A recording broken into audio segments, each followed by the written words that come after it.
नमस्कार दोस्तों, आप सभी का स्वागत है मेरे YouTube channel the visionary guide 2047 पर। तो पिछले कुछ समय से डिबेट चल रही थी कि एसएससी का पेपर कौन कंडक्ट कराएगा, कौन कंटेंट ऑथराइजिंग एजेंसी रहेगी, सीए कौन रहेगी, और ये सारी चीज़ों को मैं डिस्कस करता हूँ। उससे पहले मैं आपसे पूछता हूँ, आप कैसे हैं? अच्छे हैं, मस्त हैं, स्वस्थ हैं, अपनी ज़िंदगी को आराम से जिएगा, ठीक है। और आपको बताऊँगा कि मेटा आई आपका पेपर क्यों करवाएगी या आपका टीसीएस करवाएगी, कौन इन दोनों में से आपका पेपर करवाएगी। देखो, मैं पहले क्लियर आपको बता देता हूँ, यदि 100% मतलब चांस है कि 99% टीसीएस करवाएगी आपका। मतलब देखो, दो चीज़ें होती है, करवाएंगे कौन, वो टीसीएस करवाना चाहिए क्योंकि उसका रिकॉर्ड बहुत अच्छा है। पिछले मैं इसके ऊपर एक पूरा वीडियो बना चुका हूँ, वहाँ जाके आप इसको देख सकते हैं। लेकिन अपना डिबेट ये है कि अपना जो कंटेंट पेपर कौन बनाएगा, वो टीसीएस बनाएगा या मेटा। देखो, टीसीएस का पेपर में पिछले कुछ समय से थोड़ी सी कमी आई, लेकिन अच्छा बना रहा है पेपर, ऐसे ही बुरी बात नहीं थी। लेकिन थोड़ा सा वो लेवल का था कि यार सीजीएल मेंस का भी पेपर वैसे ही बना रहे हैं जैसा मतलब सीएचएसएल मेंस का पेपर आ रहा है, तो वो थोड़ा सा डिफरेंस है। शायद आशा करता हूँ उसको टीसीएस सुधार कर लेगी और अपने साथ मतलब एक थोड़ा रिफॉर्म लाके एक नए पेपर, अच्छे पेपर बनाएंगे। तो कुछ लोग बता रहे हैं कि टीसीएस इसमें मतलब टीसीएस इस बार पेपर नहीं बनाएगा, उसमें सबसे लीडिंग कंपनी है मेटा आई, उसके बाद एक C&K है और उसके बाद एक इंटीग्रेटेड लर्निंग करके कुछ IL कंपनी है। तो इनका दोनों का रिकॉर्ड तो मुझे कुछ अच्छा लगा नहीं था, ऐसा कि भाई ये पेपर बनना लायक है। लेकिन उसमें तीनों में से एक लग के आ रही है कि मेटा आई का चांस है कि वो बना सकती है पेपर। तो उसके रीज़न मैं विदाउट रीज़न कोई चीज़ें ऐसी हवा में बात नहीं करता हूँ, और विदाउट रीज़न मतलब बताना, आप भी समझदार लोग हैं तो आपको ऐसे मतलब वैसा वीडियो आ रहे इस बार ये बनेगा पेपर ये वो करके ऐसा नहीं बताना चाहता, जिससे मतलब फेक लोग मेरे साथ नहीं जुड़े, ठीक है। जो रीजनेबल चीज़ें हैं, जो मेरा रिसर्च है, वो सारी चीज़ें मैं आपके सामने लेके आ रहा हूँ, और जो चांसेस है, और इसके साथ मैं आपको लास्ट में लास्ट तक बने रहेगा, मैं आपको एक मॉडल पेपर भी ला के बताऊंगा जो मेटा आई ने पेपर करवाया है, ठीक है। तो देख लेंगे लेवल किस तरह का रहेगा उसमें।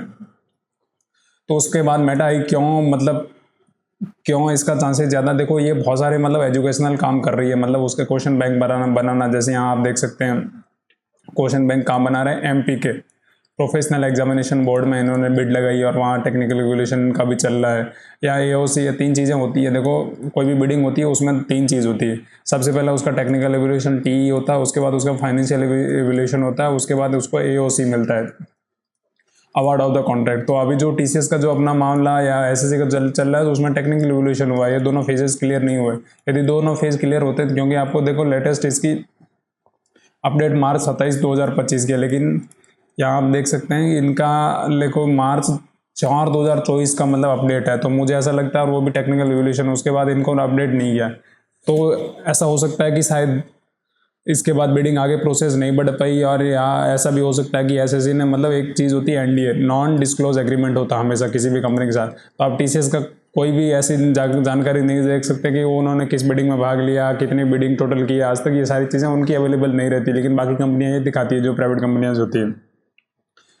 तो उसके अलावा देखो, ये बहुत सारे मुंबई की यूनिवर्सिटी में भी ये कंटेंट बनाने में काम कर रहे हैं, एजुकेशन डिपार्टमेंट का अच्छा योगदान है। बाकी वाले जो C&K है और इंटीग्रेटेड लर्निंग है, तो उनका इतना कुछ मतलब मुझे लगा नहीं, और उनकी जो बिडिंग प्रोसेस लग रही थी वो सॉफ्टवेयर बनाने में या एग्जाम को हैंडल करने में, ये सारी चीज़ों में थी। लेकिन क्वेश्चन बैंक बनाने में उनका थोड़ा एक्सपीरियंस मुझे नहीं लग रहा था है। और उसके अलावा देखो, इन्होंने एक नेशनल फर्टिलाइजर लिमिटेड, ये NFL होती है जो नोएडा में है, ठीक है, ये उत्तर प्रदेश में, इसके लिए क्वेश्चन पेपर भी डिजाइन किए जो भी ऑफलाइन है, और कैंडिडेट का रजिस्ट्रेशन, उसका पेमेंट प्रोसेस पूरा मतलब एग्जाम कंडक्ट कराया, इसमें उनको AOC मिली थी, तो अवार्ड ऑफ द कॉन्ट्रैक्ट। तो मैं आपको बताऊंगा NFL का पेपर लाके कि इन्होंने NFL का पेपर किस तरह से डिजाइन किया और क्या उसका लेवल रहा है। उसके अलावा देखो, स्टाफ सिलेक्शन कमीशन में भी ये आपको बताया, मैं एक दो वीडियो में इसका डिस्कस कर चुका हूँ, और एजुकेशन डिपार्टमेंट न्यू दिल्ली में भी इनको अच्छी खासी चीज़ें इन्होंने कर रखी है, ठीक है। तो ये NFL का पेपर है, और यदि टेक्स्ट बुक का है, मैं आप टेक्स्ट बुक करता हूँ, यदि आप टेक्स्ट बुक का पास लेना चाहते हैं तो मेरा कोड है HANB37 यूज़ करके आपको 12% का डिस्काउंट तक भी इसमें मिलेगा। तो NFL का पेपर है, देखो आप इसको पेपर को देखने की कोशिश करेंगे हम लोग हैं।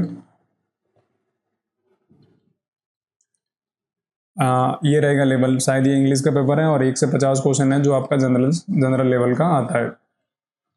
तो इसमें देखो, फर्स्ट क्वेश्चन है आपका टाइप ऑफ द सेंटेंस। तो ये SSC आजकल क्वेश्चंस नहीं पूछ रही है, लेकिन इसमें टाइप ऑफ सेंटेंस का भी क्वेश्चन आपको नज़र आ रहा हो सिलेबस में भी। इनका सिलेबस क्या है वो भी मैं आपको लाके बताऊंगा।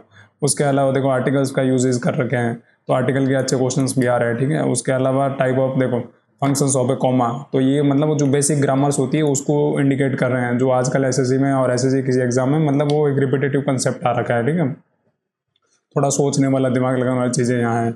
उसके बाद स्पेलिंग एरर का भी ये देखो, स्पेलिंग देखो, एकोमोडेशन की स्पेलिंग क्या, ये चीज़ें एसएससी अच्छी तरह से पूछ रही हैं और शायद सारे लोगों को इसमें महारत हासिल है। उसके बाद अलावा वर्ब का यूजिंग भी है, उसके अलावा अच्छे फिलर्स भी दे रखे हैं। उसके बाद देखो एंटोनिम का क्वेश्चन भी इन्होंने पूछा है। और उसके बाद देखो और क्या पूछा है इन्होंने, ये टेंसेस का यूजेस भी हैं। उसके अलावा फिलर्स जो अच्छी तरह से पूछ रखे हैं इन्होंने।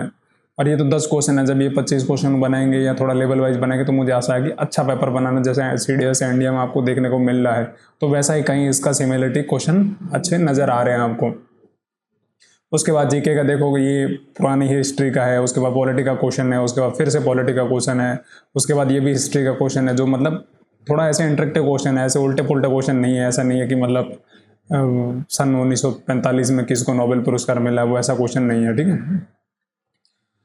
हाँ, उसके अलावा देखो आप यहाँ करंट का क्वेश्चन भी एक पूछा है, जो करंट थोड़ा पुराना पूछा है। और पेपर अभी लेटेस्ट शायद 2024 के अगस्त सितंबर हुआ, लेकिन इनकी डील कंप्लीट हुई थी आपको मार्च में, तो इसलिए उसके बाद कई पेपर है।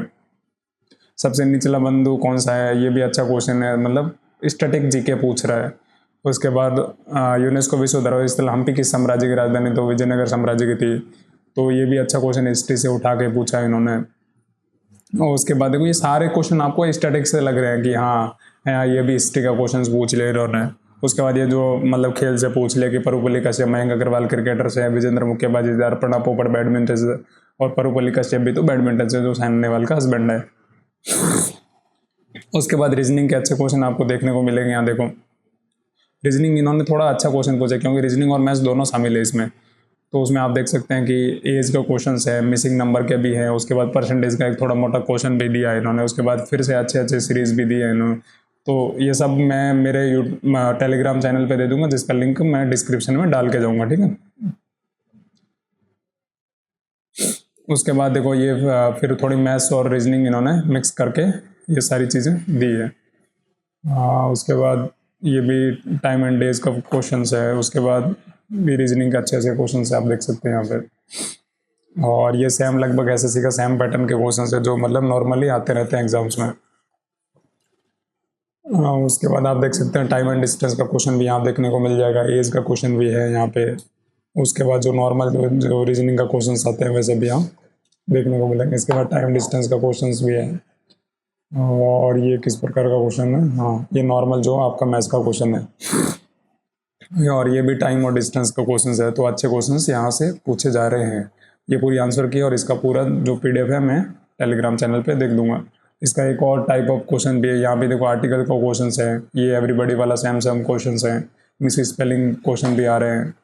और उसके बाद टाइप ऑफ सेंटेंस आ रहे, देखो डिक्लेरेटिव, एक्सक्लेमेटरी, इम्पेरेटिव, ये अपनी जो थीम पूछी जाती है वैसा ही क्वेश्चन इसमें है। और उसके बाद ये स्पेलिंग एरर का भी क्वेश्चन आपको देखने को मिलेगा। और उसके बाद जीके के देखो मतलब अच्छा जीके पूछ रहे हैं। मतलब देखो ये 2023 स्नूकर फाइनल किसने जीता, तो ये करंट भी अच्छे अच्छे पूछ रहे हैं। और स्टैटिक जीके पे ज़्यादा चीज़ें ध्यान दे रहे हैं। उसके बाद देखो पॉलिटिक के भी क्वेश्चन आ रहे हैं, GI टैग से भी क्वेश्चन आ रहा है, जो मतलब चीज़ें एक्चुअली मानी चाहिए थी वैसे ही पेपर में कुछ आ रही है। और ये पूरा पेपर आप देख सकते हैं, ठीक है। शुक्रिया आप सभी का मेरे साथ बने रहने के लिए। और आपको ये वीडियो अच्छा लगा होगा तो लाइक शेयर सब्सक्राइब करिएगा। शुक्रिया आप सभी का।